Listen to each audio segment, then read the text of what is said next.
Assalamualaikum warahmatullahi wabarakatuh. Halo semuanya, apa kabar? Semoga dalam keadaan sehat ya. Amin. Oke, pada kesempatan ini kita akan sharing info beasiswa kepada kalian, penggemar YouTube-ku dan juga YouTube-nya Fadli.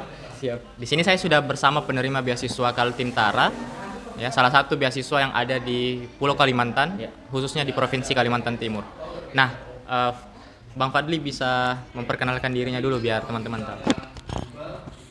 Halo semua, subscribernya Ananta yang sekarang dan akan datang.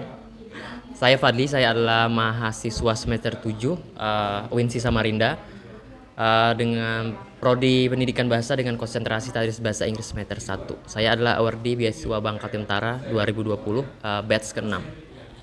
Keren banget ya teman-teman, sudah bahasa Inggrisnya jago, kemudian Amin. penerima beasiswa juga. Oke, kita akan mengulik tuntas terkait dengan beasiswa Bank Kaltim Tara.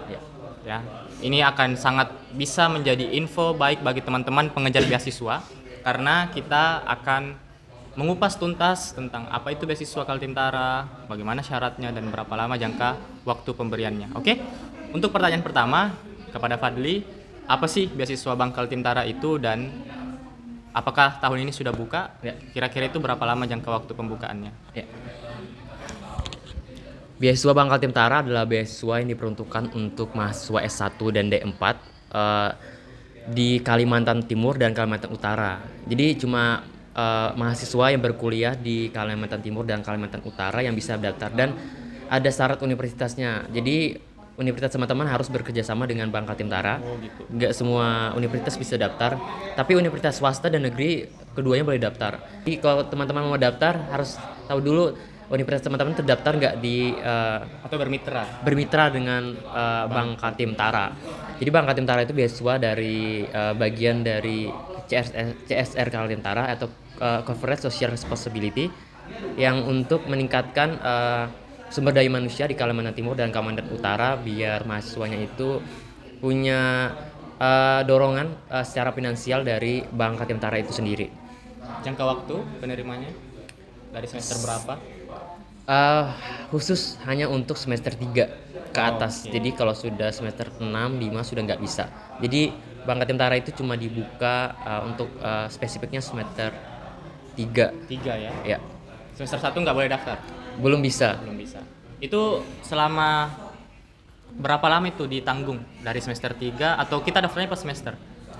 Jadi beasiswa Bank Kaltim Tara ini hanya kita kontraknya 1 tahun. 1 tahun ya. Ya, kontraknya 1 tahun. Jadi dari awal teman-teman daftar sampai pengumuman, dari saat itu teman-teman ada perjanjian, teman-teman nggak boleh dapat atau daftar beasiswa lain karena kita kontrak. Karena beasiswa Kaltim Tara itu nggak cuma cover uang, memberikan uang, cuma ada juga pelatihan, ada juga namanya inaugurasi, kalau nggak salah, pelatihan soft skill tentang kebank sentralan. Oke, jadi ada peningkatan sumber daya manusianya di situ, teman-teman. Gitu. Oke, jadi beasiswa Bank Kaltim Tara ini hanya mencakup 1 semester aja, 1 semester 1 tahun ya. 1 tahun. Berarti 2 semester. Itu apa yang di cover tuh? Biaya apa aja selama 1 tahun itu? Oke, jadi Bank Kaltim Tara itu akan memberikan teman-teman uang sebesar Rp600.000 per bulan. Per bulan ya? Ya, itu saja. Terserah teman-teman menggunakannya untuk apa aja, karena nggak ada laporan penggunaan beasiswanya. Teman-teman bebas beli apa aja, nggak perlu ada bikin laporan gitu. Pokoknya teman-teman konsisten dapat Rp600.000 per bulan dari Bank Kaltim Tara. Oke. Nggak mengcover UKT? Teman-teman harus save uang Rp600.000 per bulan untuk cover UKT. Oke, ya berarti 600.000 per bulan. Kalau 1 semester itu berarti 3.600.000. Ya, Kurang lebih ya seperti itu. kurang lebih. Oke, berarti selama 1 tahun 3.600.000 kali 2 7.200.000. Mantap. Ya. Saya kira 7.200.000 itu bisa kita pakai untuk keperluan-keperluan uang kuliah dan juga uang hidup gitu ya teman-teman. Tergantung bagaimana kita manajemen keuangan untuk beasiswa ini. Nah, bisa nggak dijelaskan Fadli, beasiswa Bank Kaltim Tara ini ada berapa tahap seleksinya dan apa saja yang harus dipersiapkan dari segi berkas ataupun mungkin ada sesi wawancara dan Ya. sebagainya. Dijelaskan? Jadi Bank Kaltim Tara ini ada 3 tahapan administrasi, pendekatan karakter, dan wawancara. Administrasi dulu ya. Administrasi itu biasa surat aktif kuliah, sertifikat prestasi. Teman-teman, catatan penting, teman-teman harus menyertakan sertifikat prestasi karena adik tingkat saya tidak menyertakan sertifikat prestasi itu tidak lulus. Itu berdasarkan pengalaman. Berapa minimal sertifikat?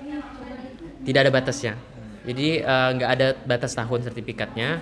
Mau sertifikat prestasi non akademik, akademik, dari sertifikat kebudayaan, organisasi, Semua hal ya. semua hal cantumkan saja. Tapi kalau tips dari saya, pilihlah prestasi itu yang prioritas. Kalau punya 20, terus ada yang nasional, yang provinsinya tinggal aja. Nasional di atas. Iya, nasional di atas.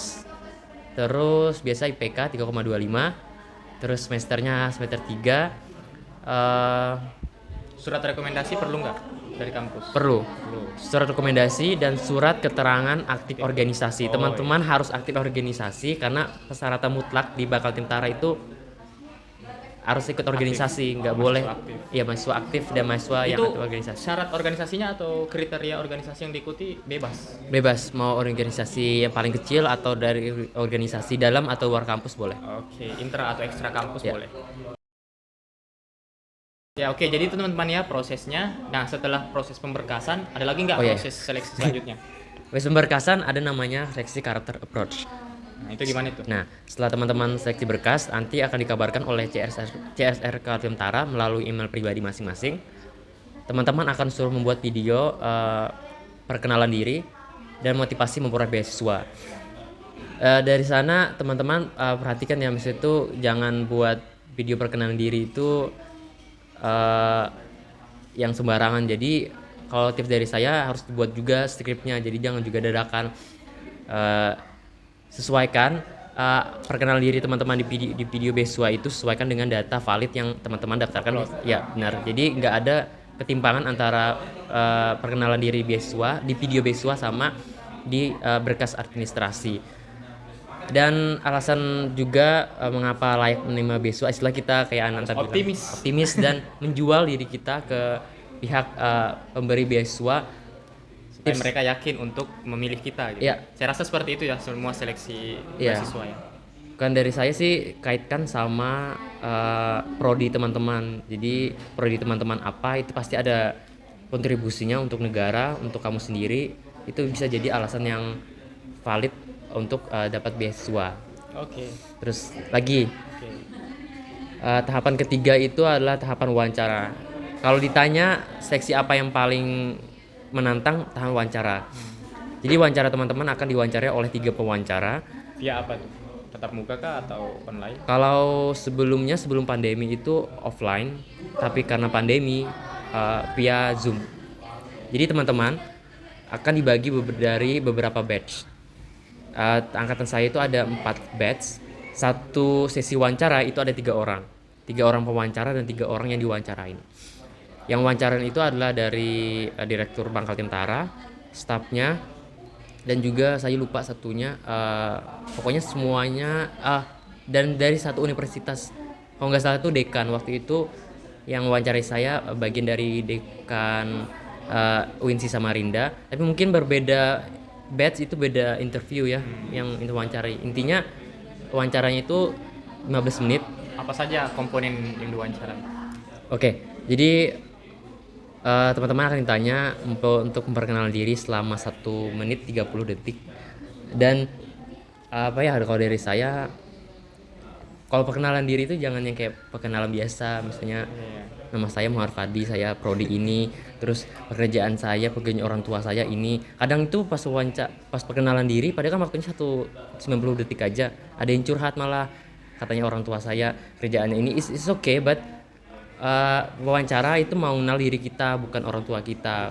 Ya mungkin kita bisa menceritakan background, tapi sesuaikan dengan tujuan beasiswa itu. Iya, tujuan beasiswa itu gitu.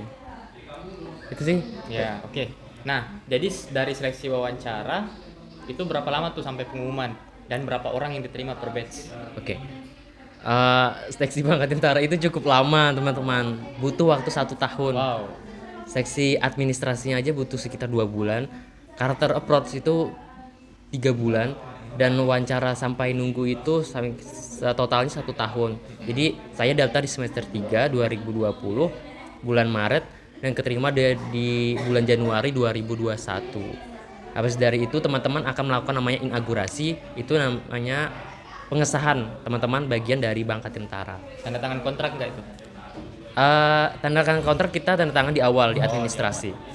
Terus yang diterima, oke gini, kalau diterima itu per tahun hanya diterima 100 orang dari ribuan. Wow, ribuan mahasiswa Ya. sekaltim ya. Dan Kaltim sekaltim, Tara, iya. Kaltim Kalimantan Timur dan Utara. Ya. Oke, Ya. saya rasa ada lagi yang mau disampaikan? Mungkin tips dan trik untuk bisa mempermudah langkah kita di beasiswa ini. Oke. Yang bisa membedakan kita dari yang lain gitu. Menurut Fadli gimana? Yang paling krusial sebenarnya yang paling banyak berguguran itu ada di seleksi wawancara. Bayangkan dari 4 batch itu hampir 200-an orang yang disingkirkan 100 orang. Jadi setengahnya tereliminasi. Tips dari saya juga kemarin itu sebelum wawancara beasiswa itu latihan dulu dan sharing sama dosen saya yang merupakan awardee beasiswa LPDP. Satu kuncinya adalah teman-teman jadi diri sendiri. Jadi kita tuh nge-branding diri kita. Jadi kalau teman-teman itu orang yang seorang penulis atau seorang penari, seorang pengajar, gunakan branding itu untuk jual diri kita. Saya branding diri Jual saya. diri tanda kutip ya. Ya, jual diri. Jadi kita jual diri itu juga spesifik untuk membedakan kita dengan orang lain. Jadi jangan jawab, misalnya ditanya gini, saya satu pertanyaannya kan, mengapa kamu layak menjadi awardee beasiswa Bangka Tentara? Di batch saya itu bukannya tidak menyinggung beliau, cuma kenapa di batch saya cuma saya yang lolos, karena waktu itu jawabannya terlalu general. Apa kontribusimu untuk Bangka Tentara? Itu teman-teman yang lain yang gugur ya. Iya. Jawabannya terlalu jenuh. Jawabannya tuh generalnya gini. Saya berharap bisa berguna untuk bangsa dan negara. Sedangkan semua orang itu Bisa berguna. bisa berguna, tergantung ranahnya lagi. Teman-teman harus spesifikin, misalnya entah dari kedokteran. Dari sana teman-teman sebutkan apa sih dari kedokteran itu bisa berguna untuk bangsa dan negara. Dan saya gitu, apa sih dari pendidikan bahasa Inggris itu yang bisa berguna untuk bangsa dan negara. Jadi kita branding diri kita sesuai dengan passion, minat, dan program studi. Oke, itu ya teman-teman, tolong dicatat. Dan mungkin yang mau tahu info lebih lanjut terkait beasiswa, Bisa kunjungi website resminya di bangkatintara.beasiswa.co.id, atau bisa juga kalau punya pertanyaan silahkan tanyakan tanya ke Fadli. di Apa? IG-nya. Nanti saya sertakan di deskripsi ya. Tanya aja di IG @mmfadli_. Dan jangan lupa subscribe. Subscribe channel Ananta, banyak Channel informasi. YouTube-mu juga. Bisa saya bahas beberapa info tentang beasiswa di Fatmazing. Channelnya nanti Ananta sertakan ya. Ini ya. Oke, terima kasih teman-teman. Semoga ini bermanfaat untuk kalian, dan kalau ini bermanfaat silahkan share ke orang lain biar orang lain juga banyak tahu tentang beasiswa ini. Semoga kalian menjadi penerima beasiswa dan mempermudah urusan perkuliahan kalian dan tidak memperberat orang tua kalian. Oke. Ya, benar. Assalamualaikum warahmatullahi wabarakatuh.